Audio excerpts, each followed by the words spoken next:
Perth test के दौरान वसीम अकरम से बदतमीजी क्यों और किसने की, आइए जानते हैं। भारत और ऑस्ट्रेलिया के दरमियान पहले टेस्ट के दौरान पाकिस्तान क्रिकेट लेजेंड वसीम अकरम, जो इस वक्त एक इंटरनेशनल स्पोर्ट्स चैनल के कमेंटेटर के तौर पर ऑस्ट्रेलिया में मौजूद हैं, उनसे ऑटोग्राफ देने के फौरी बाद मद्दाह की बदतमीजी का वाकया पेश आया।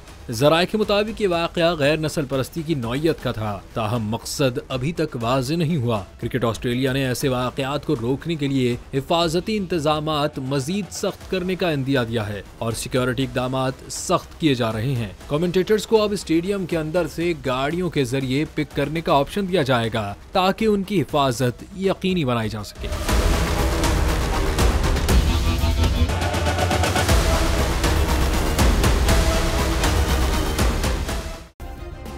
सब्सक्राइब करें और बेल दबाएं ताकि कोई खबर रह न जाए।